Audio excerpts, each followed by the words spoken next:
Assalamualaikum warahmatullahi wabarakatuh. Salam bela negara. Apa kabar teman-teman? Semoga hari ini selalu sehat dan berbahagia selalu. Seperti biasa, kita akan belajar bersama hari ini.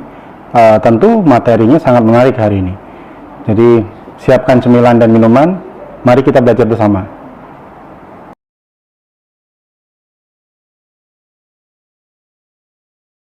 Kali ini kita akan berdiskusi tentang kebebasan pers di Indonesia dari masa ke masa. Di bagian awal, kita akan membahas tentang hubungan antara kebebasan pers dengan demokrasi. Kebebasan pers bisa dikatakan sebagai anak kandung dari demokrasi. Kebebasan pers muncul dalam iklim politik yang demokratis. Di sisi lain, pers yang bebas mendukung, bahkan menjadi salah satu syarat dari demokrasi. Pers kerap kali disebut sebagai kekuatan keempat atau the fourth estate, yaitu sebagai penyeimbang sekaligus pengawas atau watchdog terhadap tiga kekuasaan trias politika. Ada pula yang menyebut pers sebagai pilar keempat dari demokrasi. Pada kenyataannya, tidak akan ada demokrasi tanpa kebebasan pers. Politisi dari Amerika Serikat yang juga pernah menjadi duta besar Amerika Serikat untuk PBB, Adlai E. Stevenson II, mengatakan, pers yang bebas adalah ibu dari semua kebebasan kita, dan kemajuan kita ada di bawah kebebasan.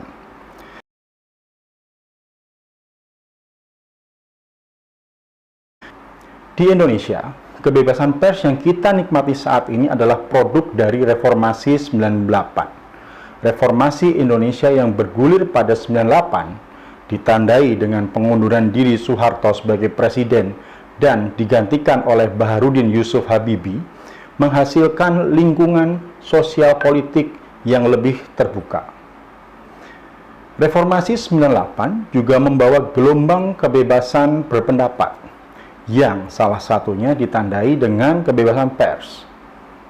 Era Orde Baru yang represif, yang ditandai dengan sejumlah pemberedelan terhadap pers nasional, membawa kesadaran masyarakat dan juga insan pers bahwa salah satu tujuan Reformasi 98 adalah mewujudkan kebebasan pers.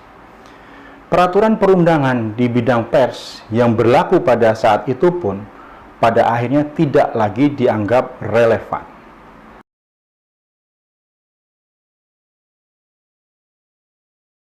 Selama tahun-tahun awal kemerdekaan Indonesia, kebebasan pers di Indonesia cukup tinggi. Pemerintah mengizinkan penerbitan berbagai macam surat kabar di Jakarta dan juga di kota-kota besar lainnya. Pers ditujukan hanya untuk keperluan perjuangan dalam mempertahankan kemerdekaan Indonesia. Kebebasan pers diberikan oleh pemerintah untuk menyebarkan kabar mengenai kemerdekaan Indonesia. Kondisi kebebasan pers di Indonesia mengalami perubahan pada tahun 50-an.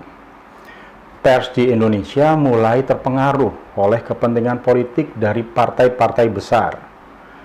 Kebebasan pers diartikan sebagai kebebasan dalam memilih dan menyampaikan informasi mengenai partai politik yang didukung. Pers tidak diberi kebebasan dalam meliput dan melaporkan informasi apapun yang seharusnya diketahui oleh masyarakat. Kebebasan pers di Indonesia kembali mengalami perubahan ketika Soekarno mengubah sistem demokrasi liberal menjadi demokrasi terpimpin pada tahun 59. Saat demokrasi liberal diberlakukan undang-undang darurat perang. Perubahan politik ini menyebabkan pers diwajibkan mengikuti ideologi Nasakom yang didukung oleh Soekarno. Tujuannya adalah untuk melakukan mobilisasi terhadap rakyat. Surat kabar yang tidak mendukung komunis dilarang terbit, sedangkan surat kabar yang mendukungnya bertambah banyak. Setelah Manipol Usdek ditetapkan sebagai garis-garis besar haluan negara, kebebasan pers di Indonesia diatur sepenuhnya oleh kekuasaan pemerintah. Pers diatur sesuai dengan kehendak Soekarno. Pihak-pihak yang masih mendukung kebebasan pers dan kebebasan menyatakan pendapat akan dipenjara. Salah satunya adalah pemimpin redaksi harian Indonesia Raya Muchtar Lubis. Kebebasan pers di Indonesia semakin dibatasi setelah dekrit Presiden 5 Juli 1959 dan era demokrasi terpimpin.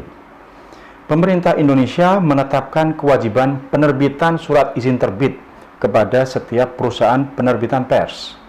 Pembatasan ini diawali pada 1 Oktober 58 melalui ketetapan Penguasa Daerah Perang Daerah Jakarta Raya atau Paperda Jakarta Raya.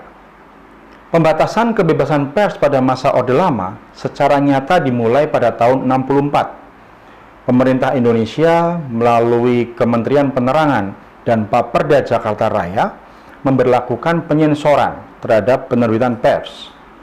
Penerbit surat kabar juga diwajibkan melakukan afiliasi pada organisasi politik atau organisasi massa. 9 organisasi politik dan organisasi massa dengan pengaruh yang besar pada masa Orde Lama menaungi 80 surat kabar utama, membuat wartawan menjadi terbatas dalam menyampaikan pikiran dan pendapatnya.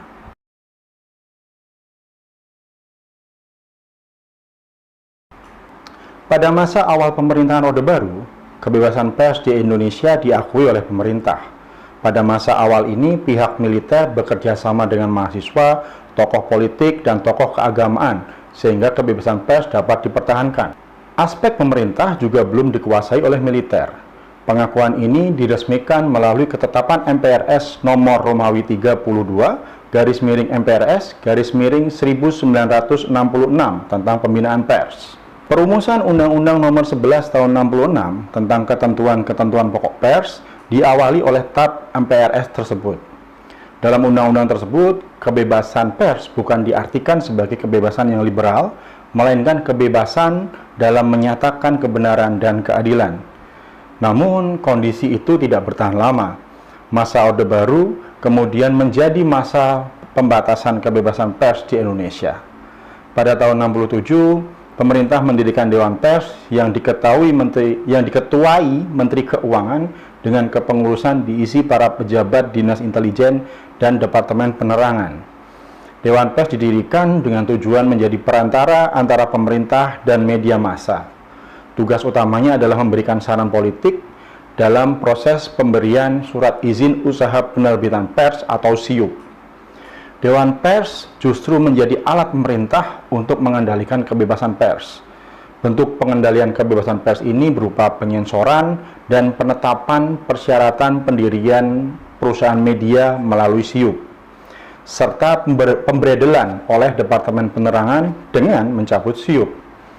Pemerintah Orde Baru juga memulai propaganda jurnalisme pembangunan pada pertengahan tahun 70-an.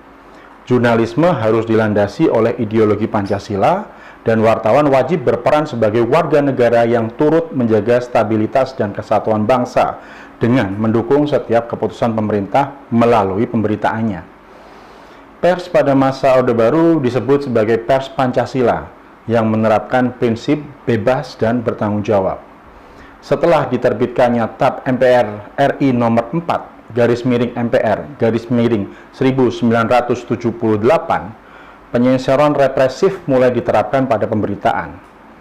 Penegasan atas TAP MPR tersebut dihasilkan melalui pembentukan Undang-Undang Nomor 21 Tahun 1982 tentang perubahan atas Undang-Undang Nomor 11 Tahun 1966 tentang ketentuan-ketentuan pokok pers, yang mempertegas kewajiban bagi setiap penerbitan pers untuk memiliki SIUP. Beberapa media yang pernah dibredel Orde Baru antara lain Tempo, Detik, dan juga Editor.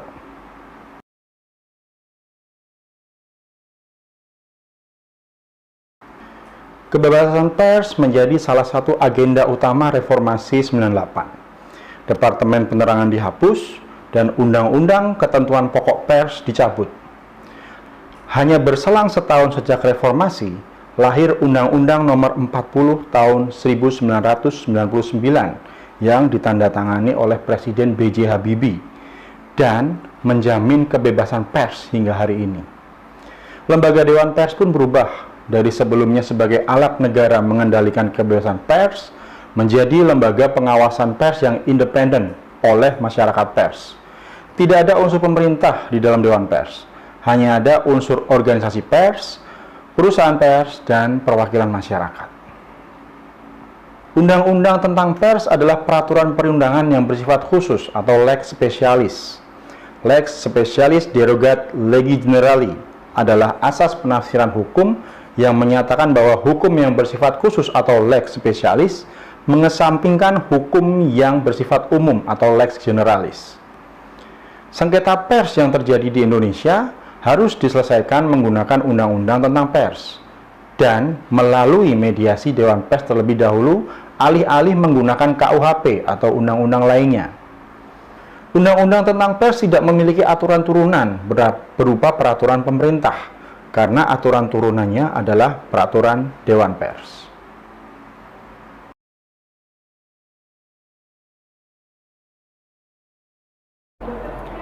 Itu saja materi kita hari ini. Mudah-mudahan teman-teman bisa memahaminya dengan baik. Jangan lupa tetap bersemangat. Kita akan bertemu lagi minggu depan. Wassalamualaikum warahmatullahi wabarakatuh.